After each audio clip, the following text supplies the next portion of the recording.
Şehadet yazılmışsa işte bu kaderimiz. Zaten biz de bu yoldan asla geri dönmeyiz. Rabbim beni zindanlarda bırakma ne olursun. Esaretli dünya bana şehadet sonum olsun. Rabbim beni zindanlarda bırakma ne olursun. Esaretli dünya bana şehadet sonum olsun.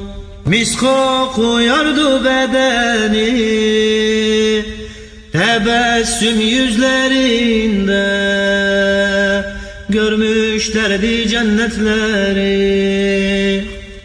Dikenli teller sarmış yüreğimi parçalar. Hançer saplanmış göğsüme, dünyadır hüzün yeri. Azad eyle bedenimi, bir kuş olup gideyim. Şehadet bekler beni, koşup cennetlere gideyim. Mis kokuyordu bedeni, sevinçleri yüzlerinde, görmüşlerdi cennetleri.